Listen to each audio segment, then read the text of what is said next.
Alhamdulillahi Rabbil Alamin. Wassalatu wassalam ala asyrafil anbiya'i wal mursalin wa ala alihi wa sahbihi ajma'in. Subhanaka la ilma lana illa ma 'allamtana innaka antal alimul hakim. La haula wa la quwwata illa billahil aliyyil azim. Rabbi shrah li sadri wa yassir li amri wahlul 'uqdatam min lisani yafqahu qawli. Allahumma iftah 'alaina bi futuhil 'arifin bik. اللهم اجعلنا من الذين يستمعون القول فيتبعون احسنه. اللهم علمنا مما جهلنا وانفعنا بما علمتنا وزدنا علما نافعا يا رب العالمين. قال الشيخ مصنف رحمه الله تعالى ونفعنا به وبعلومه في الدارين آمين. Kita di muka surat 34, maksudnya di atas tu. Kata Musannif rahimahullah taala, mustahaklah giliran itu akan perempuan yang sakit dan perempuan yang haid dan nifas, melainkan perempuan yang derhaka akan suaminya, maka tiada wajib gilirannya seperti keluar ia daripada rumahnya dengan tiada izin suaminya, atau tiada membuka ia baginya akan pintu supaya masuk ia, atau tiada ditamkinkan dirinya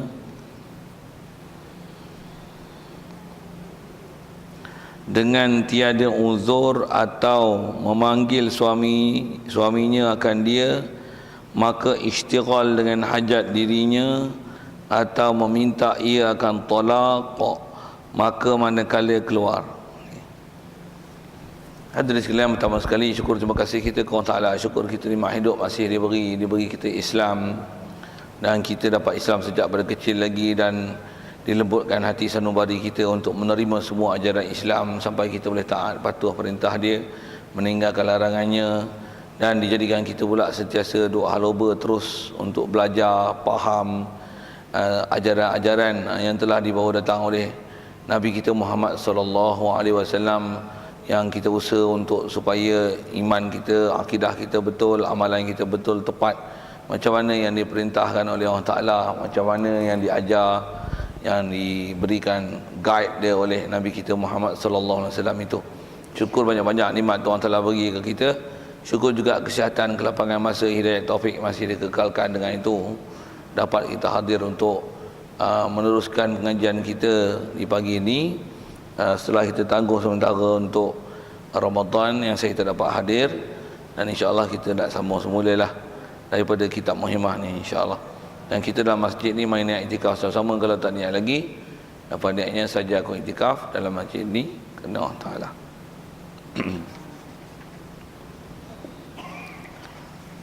Kata Musannif rahimahullah taala, dan mustahaklah giliran itu akan perempuan yang sakit dan perempuan yang haid dan nifas. Hadirin sekalian, apa yang kita nak sambung ni, kalau ikut sedikit lagi huraian yang nak diberikan oleh pengarang kitab kita ni tentang hak isteri, terutama kita bicara ni adalah isteri-isteri yang dimadukan. Yang istilah madu tu maksudnya seorang suami ni dia ada isteri lebih pada seorang. Jadi antara hak yang mesti ditunaikan, dan hukum menunaikan hak itu adalah wajib. Suami mesti memberikan gilir. Ada beberapa perkara yang kita dah bicara dan bincang dulu, agak panjang juga tentang masalah giliran ni dari segi cara menggilir dengan mengundi dan sebagainya, kan? Jadi yang ni adalah beberapa perkara yang dia nak sebut lagi, yang kadang-kadang ada orang tersilap faham dengan ada perkara macam ni, sangkanya tak perlu bagi gilir. Mungkin ada disebabkan oleh beberapa salah sangka terhadap konsep giliran itu. Dengan tu dia salah faham dalam bab yang kita nak bicara ini. Baik, apa dia? Kata dia, dan mustahaklah giliran. Masuk mustahak ni wajib, maksudnya kena beri, wajib beri. Kalau nisbah suami yang ada isteri lebih pada seorang, memang dia kena tunaikan hak giliran itu, dan digunakan bahasa sini mustahak. Istilah bahasa dalam kitab ni disebut mustahak. Mustahak ni maksudnya wajib, benda lazim, tak boleh tinggal. Jadi kalau meninggalkannya berdosa. Dia menepati takrif wajib, yang wajib dengan definisi fiknya yusabu ala fi'lih yu'aqabu ala tarkih. diberi pahala pada pembuatnya dan disiksa di atas meninggalkannya. Baik. Apa dia? Mustahaklah kena bagi gilir akan perempuan yang sakit. Jadi kalau katalah orang lelaki ni dia ada isteri lebih daripada seorang, dia tengok isteri yang sepatutnya diberi gilir tu sakit. Sakit tu demam ke, umumnya sakit lah. Sakit ni jadi asal yang sebut ialah walaupun isteri sakit, dengan sakit itu katalah suami ini tak boleh menunaikan hajat dia, katalah gitu. Ataupun dengan sakit ini suami pula yang kena khidmat ke isteri, selalunya isteri khidmat ke suami. Dari segi hukum wajiblah bagi gilir. Pasal giliran itu bukanlah artinya suami pergi ke rumah isteri dan menunaikan ataupun melakukan hubungan intim dengan suami dia, dengan isteri dia. Bukan macam tu. Bukan macam tu. Pasal hak gilir maksudnya beri gilir. Dengan bahasa lain kadang dalam kitab disebut memberi gilir ni maksudnya bermalam, maksudnya berada di rumah itu. Kalau bahasa tidur, tidur sebilik, tidur sekatil. Minta maaf lah bahasa tu kok nak bunyi ni sikit kan, tapi itulah tanggungjawab dan hak yang mesti ditunaikan oleh seorang suami kepada isteri dia kalau dia ada isteri lebih daripada seorang. Jadi hak giliran tu naklah diberi, walaupun katalah dah isteri sakit pula, sakit yang istilahnya tidak langsung suami boleh bermesra dengan isteri, katalah dengan bahasa gitu. Sekalipun begitu, isteri yang sakit wajib suami beri gilir. Katalah misalnya ada suami ni, lelaki ni ada isteri muda, ada isteri tua. Isteri yang lama ni, yang warga emas, bukti gitu kan. Isteri yang warga emas ni ataupun yang muda tu, tengok yang muda tu yang sakit, kena macam-macam sakit yang terbaring aja. Terbaring tu sebutlah, maksud terbaring tu tak boleh buat apalah, asal nak sebut itu. Walaupun nak kata gini, walaupun begitu keadaannya, suami wajib memberi gilir. Dia taklah dia boleh buat sikap gini, alah dia sakit, bukan boleh buat apa, kau boleh layan saya, baik saya gilir awak lah. Tak. Yang ni pun knowledge lah. Kalau tak ada madu apa, diamlah. Macam mana pun kalau ada, itulah yang kena faham. Baik. Dan rasanya saya ada sebut itu, kalau tak ada nak rasa macam tu, tolonglah cari. Oi, sedap je bahasa itu kan. Tak faham sudah. Lagi bagus. Okey. Mustahaklah gilir perempuan yang sakit. Satu. Begitu juga perempuan yang haid dan perempuan nifas. Jadi prinsip dia sama. Kerana taklah bermaksud gilir itu dengan yang saya sebut tadi tu. Apa dia? Semata-mata buat hubungan intim. Hubungan intim pun dah jadi istilah lah ni rasanya. Gunakan istilah tu, bukan mestinya macam tu. Istilah bermalam ni maksudnya ada di rumah, tu kata tidur di bilik, kalau ada katil, tidur sekatil. Walaupun tidur pun engkau pandang sana, aku pandang sini. Tapi berada di rumah tu dah memberikan gilirnya. Itu yang wajib. Dan hari itu pun kita dah belajar yang lepas, pasal yang wajib atas suami adalah menggilir, bukan mewajib pada suami pada isteri dia bersama. Bersama pun inverted commas lah. Okey. Jadi kalau haid nifas memang tak boleh bersama. Bukan masalah tu, masalahnya wajib memberi gilir. Satu, kalau kita lihat dari segi hukum ni, dari segi wajib gilir satu hal. Yang ni dari segi kata, kalau seorang suami dia mesti tahu hukum ni. Kemudian ke isteri pula nak sebut gini.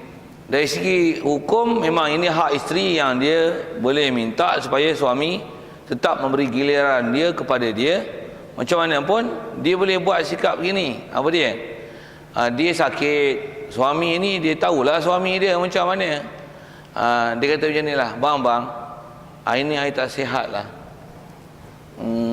abang pergi rumah kak lah, gilir saya tu saya bagi kat kak, tak payahlah datang sini. Saya pun kalau abang datang saya tak boleh layan abang. Nak masak apa pun tak larat, saya tunjuk-tunjuk je lah kat kedai. Abang yang tunjuk pun buat bagi saya makan. Tak payahlah abang, saya pun tak selera nak makan. Abang pergi rumah kak je lah.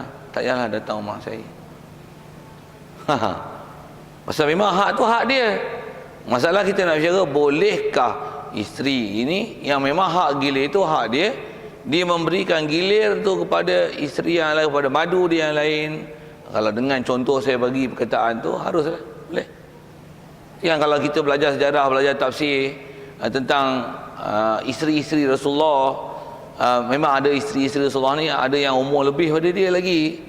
Tu saya tak ingat, lama tak baca tafsir-tafsir berkaitan dengan rumah tangga Rasulullah ni. Jadi ada isteri dia yang sepatutnya Rasulullah bagi gilir, ada di antara mereka ni yang memberikan, menghadiahkan gilir mereka itu kepada isteri Rasulullah yang lain, dan antaranya selalunya diberi pada Sayyidatina Aisyah.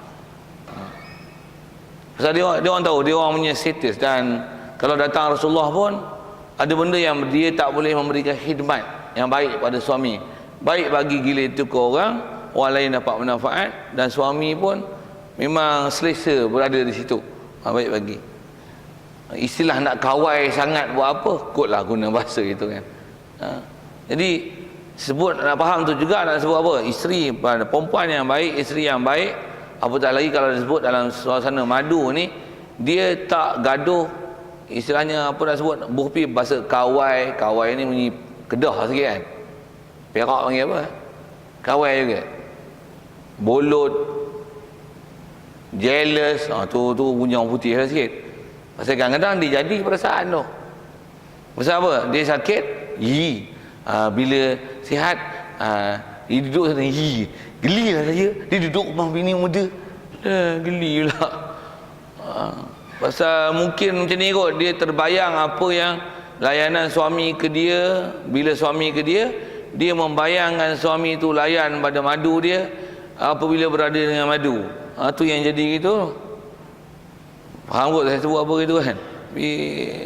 Macam tu lah nak sebut. Pasal kadang-kadang ada orang masalah jadi ke dia dengan sebab itu. Macam mana pun saya nak sebut gini, kalau contoh macam ni lah, kalau tak sebut ke bab suami isteri tu macam ni, bab makan, suami makan kat luar, makan sedap, pergi kursus kat hotel, buffet lah contoh kan. Walaupun hotel ni memang ada macam-macam hidangan sampai tak larat nak makan, tapi yang masaknya tak apa-apa bangsa kadang-kadang sikit lah dengan bahasa itu. Macam mana pun saya nak sebut gini, isteri di rumah makan apa? Asam pedas ikan temenu. Asam pedas buffet lah kan, maksudnya bunyi lauk kapur lekeh lah kan. Lepas tu apa? Jantung pisang, buat ulam, betul pucuk paku celor. Itulah makan kat rumah. Suami tu dia ayam ni percik, panggang, golek. Lepas tu kambing bakar, kurma, nasi mandi, lemak, tidur apa semua dah. Biryani, nasi dagang, pulut, inti, sambal, kuih. Dah hotel bukan 5 bintang, 50 bintang. Boh pi lah saya nak tunjuk kata makan hebat tu. Bila dia terbayang hak tu, suami aku makan apa lah ni, dia gedi-gedi Tapi dia cuba bayang, alah duduk tu pun kalau makan terus mana, perut besar mana, kadang selera je lebih, layan nafsu tak tahu mana juga. Kadang habis-habis makan pilih apa, boleh lah nasi lemak sikit, sambal, ikan, lauk, tu pun tak habis makan. Dia tengok daging liat pula, ayam mentah lagi, buah lah tu. Makan udang tak sedap, pedas lajak lebih, yang ni lebih garam. Baik makan asam pedas di rumah sedap. Kalau dia bayang itu selesai. Jadi sikit saya nak sebut tentang contoh makan minum tu dalam bab memberi gilir. Jadi biarlah ke sana. Yang ni kita orang lama, yang tu orang baru. Orang baru biarlah cara orang baru, kita lama biarlah. Lagipun bukan itu adalah keseronokan mutlak dalam hubungan suami isteri. Suami isteri bukan itu hubungan keseronokan mutlak, walaupun di situ ada keseronokan, tapi itu bukan mutlaknya. Satu, kalau sekali lagi sebut, satu, nisbah orang perempuan khususnya yang ada bermadu macam ni, gilir apa tu saya sebut. Kalau katalah masalah sakit punya ni, tambah pula bila sakit kita masa itulah ingat Allah Ta'ala, kita banyak munajat dengan dia, kita banyak harap dengan dia, kita duk boleh ibadat lagi pada Allah Ta'ala, zikir, tasbih, baca Quran, selawat dan sebagainya, kita berdamping dengan Allah Ta'ala dengan ibadat macam tu, kalau ikut lebih seronok daripada suami datang. Jadi biarlah suami duduk sana, lebih baik berzikir dan ingat Allah Ta'ala. Tambah pula, saya ngaji dulu tuan-tuan, ada tok guru ajar gini, kata dia apa, dah tua-tua dah, kadang-kadang umur pun dah lanjut-lanjut ni, walaupun bahasa suami isteri, isteri tak cara isteri dah, suami pun tak cara suami dah. Minta maaf saya guna bahasa gitu. Untuk apa yang nak seronok dalam dunia ni? Maksudnya hubungan suami isteri ni dah, saya nak guna bahasa gini, dah dingin dah. Dingin macam apa? Dingin dah. Anak pun 18, bohbih tu kan, walaupun tak sampai angka tu. Jadi maksudnya macam mana? Kau tengok aku tengok kau ni dah jadi macam ni. Ada pun tak apa, tak ada pun tak apa. Tu apa matlamat hidup kita? Jadi kalau itu bukan tu yang pegang tasbih, subhanallah, subhanallah. Itu kalau nak bersihkan Allah Ta'ala daripada perkara yang tak selayaknya, nak rasakan kebesaran Allah ataupun kasih kepada Rasulullah, Allahumma salli wa sallim ala sayyidina Muhammad, Allahumma salli wa sallim ala sayyidina Muhammad. Beda baca Quran, kalamullah, baca tabarakallazi biyadihil mulku wa huwa ala kulli syai'in qadir. Lagi seronok baca. Nak tengok astro tak larat tengok. Cerita pun tak apa-apa benda lah, menyakitkan hati tengok. Tambah pula bercanggah dengan fikrah kita yang dah Islamik ni, dengan apa yang ditunjuk yang non-Islamik. Tak boleh tengok, bercanggah. Saya tak boleh tengok. Ada benda tambah drama-drama Melayu ni. Kalau saya nak guna bahasa macam ni, beci aku tengok. Kalau bunyi perkelah hulu sikit, beci aku. Saya kata beci siapa? Dengan perempuan tak kaya tudung, dengan dialog anak beranak, mak dengan anak ni. Saya bahasakan dialog kurang ajar. Saya tak rajin tengok drama, cuma kebetulan saya nak sebut tu pasal malam tadi ada singgah kedai sikit. Adalah makan kat kedai lepas isyak tu. Ada kebetulan dia orang duk pasang Astro tu, Astro Pom datang, saya tak tahu nombor channel apa datang. Adalah disebut drama tu, ada mak dengan anak. Mak ni nak ajak anak dia pergi sini. Anak dia dengan tak bertudung, lepas tu satu pesen. Lepas tu bahasa anak dia tu, saya cukup tak berkenan. Alamak, saya nak pergi sana ni dengan kawan saya, mak gaduh ajak saya buat apa? Aku tampak saya. Kenapa benda macam tu dipamerkan dalam masyarakat? Saya nak sebut tak mana ni? Kita kalau dah faham Islam, bila kita tengok macam tu, meluat, aku tengok Astro ni, tutup. Lagi bagus, potong langsung channel Astro tu, duit yang selalu duk bayar tu bagi di api masjid. Lagi bagus. Berapa? Bukan tasbih. Astagfirullah. Dosa pun banyak dulu. Dulu dengan tak sembahyang je, dengan tak puasanya. Sebab puasa pun, beranak bulan puasa nak kena kodor, berapa langkah tahun tu, fidyah pun tak apa nak bayar, puasa pun tak habis kodor lagi. Istighfar lah banyak-banyak. Astagfirullahalazim, astagfirullahalazim. Kalau ni pula suami madu dengan kita pula, abang pergi rumah sana lah, saya banyak nak tobat, nak kodor sembahyang banyak lah. Abang ke sana lah, saya pun tak bersihat hari ni bang, masak pun tak ada benda masak, air pun tak larat, nak kira nak mati ni. Abang pergilah rumah adik, abang saya hadiahkan gila ni ke abang lah. Berfi contoh gitu, saya nak contoh dialog tu. Jadi ke sana lah, ingatlah ke akhirat. Selesai masalah.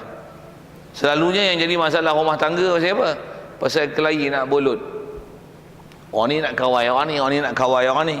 Itu yang dia jadi bersantau. Sampai tahap tu berbunuh-bunuh, berdengki-dengki, macam-macam. Baik, macam mana pun atas kita bicara asal, suami wajib memberi gilir. Satu, isteri yang sakit, yang haid, yang nifas, tidak menggugurkan hak gilir. Yang suami mesti wajib menunaikan hak itu kepada isteri dia. Okey, kita duk bicara hukum di situ. Melainkan yang ni boleh jadi sebab gugur. Apa dia? Melainkan perempuan yang derhaka akan suami. Ni je. Perempuan yang derhaka akan suami, isteri yang derhaka suami. Istilah Arab derhaka ni dipanggil nusyuz. awal-awal kitab kita baca kitab Muhimah ni, kita jumpa dah isu-isu tu. Jadi mana-mana isteri yang istilahnya nusyuz, maka suami kalau kata dia ada isteri lebih daripada seorang, di rumah aja ada istilah nusyuz ni, gugur giliran isteri tersebut pada hari itu. Nisbah giliran gugur dan nisbah nafkah gugur nafkah harian hari itu. Makan minum suami tak wajib bagi belanja. Kalau isteri itu nak makan, isteri yang nusyuz ini, dia wajib menafkahkan daripada harta benda dia sendiri. Kalau beras apa dah ada dalam rumah, suami ada hak untuk kata macam ni, beras ni beras I bagi you makan, sekarang you nusyuz, haram you ambil walaupun sebiji, pasal hari ni you nusyuz. Suami dia kata itu, I dah beli lauk untuk you untuk seminggu, hari ni you tak boleh makan lauk apa yang ada you simpan. Pasal apa? Hari ni you nusyuz, you tak ada hak makan nafkah itu. Oh, dia jadi sampai macam tu hukum hakam. Pasal kita bicara ni bab hukum dalam Islam.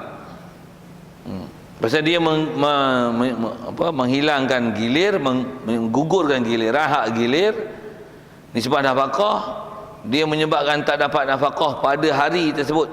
Sekalipun mula-mula derhaka, lepas tu Allah bang, sorry lah bang, nafkah itu tak wajib suami sara. Pasal kaedah atau masyhur seingat saya dalam bahas-bahas ulama dalam kitab-kitab fiqh, dia nusyuz walaupun sebentar, lepas tu isteri baik balik, dari segi hukum fiqhnya suami tak wajib nafkah dah hari itu. Dia gugur hari itu, istilahnya batal lah nafkah tu. Nisbah dia kena taubat, dia menyesali apa salah dia nusyuz dia pada suami, hak tu mesti segera. Tapi nafkah gugur, suami tak wajib beri. Dan suami nak terima tak terima kemaafan tu, itu hak suami, pasal itu hak dia. Yang suami isteri mesti tunai. Baik.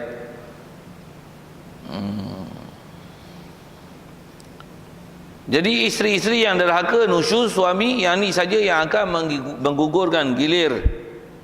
Baik, jadi bila nusyuz maka tiada wajib gilirannya. Selesai. Fakta tu jelas perkataan tu. Baik, mana contoh nusyuz? Seperti keluar ia isteri daripada rumahnya dengan tiada izin suaminya. Fakta yang kena ambil di situ ialah seseorang perempuan yang martabatnya isteri, selagi dia bersuami, apa-apa perbuatan dia nak keluar daripada rumah, walaupun rumah tu rumah dia, dia nak keluar daripada rumah, yang rumah tu rumah dia tu rumah isteri, dia beli rumah tu, dia nak keluar daripada rumah tersebut, dia mesti nampak izin suami. Sama ada izin tu memang minta izin, ataupun izin tu istilahnya memang izin yang pada uruf, pada ghalibnya suami mengizinkan. Hak tu dibenarkan. Katalah misalnya nak beli barang, nak keluar beli kat kedai runcit, kalau katalah duk Kuala ni sekitar Candan, nak pergi Pekan Kuala Kangsar tu, takat nak beli pergi market, pergi Arena Square ke apa ke, yang tu biasanya tak cerita kat suami pun tak apa. Bahkan kalau cerita kat suami, abang saya nak ke kat tepi sungai tu panggil apa? Lembah. Saya nak ke lembah tu. Saya nak ke lembah petang ni. Boleh tak bang? Alah, nak ke lembah tu pun nak minta gaya. Tak payahlah, pergilah. Esok minta lagi, abang petang ni nak ke lembah juga boleh bang? Tak reti-reti orang cakap, pergi je lah. Tak payah minta izin dah lain kali. Pasal apa? Pasal Allah, dia pula boring pula. Allah mak, terketu nak minta izin. Tu pergi. Tapi kalau keluar rumah, katalah ada bela kucing keluar rumah, buka pagar, pergi ambil kucing. Betul bagi tahu suami, abang saya buka pagar ambil kucing. Apa? Siapa suruh kau keluar pagar? Tu jangan buat pasal suami kalau dia backhand itu ikutlah peraturan dia. Yang lain pun memang dia tunai tanggungjawab baik, tapi dia punya hak dia tak bagi lah tu. Tak bagi. Duduk je dalam rumah. Kenduri pula, ada jamuan raya bang, saya pergilah rumah jiran, saya tak minta ke abang pun. Suami memang dah peraturan rumah dia dah bagi dah. Nak keluar apa-apa khabar. Jamuan raya ke, orang mati ke, orang sakit ke apa ke. Cerita kat saya, baru saya kata okey. I kata KO. Black and white, I make the decision. Saya yang akan bagi keputusan itu. Ikut dia. Kalau dia backhand tu, dia cengeng itu. Kalau dia lembut, ikutlah kelembutan dia. Pasal dia atas hak suami. Suami melepaskan hak tu, lepaslah. Suami tak lepas, tak lepaslah. Satu suami kata, awak nak kerja pun kerjalah, saya tak kisah. Kerjalah. Kalau nak kerja, suami kata macam ni, I tak rela you kerja. I rasa macam dayus lah kalau bagi you kerja. I yang tanggung nafkah you know.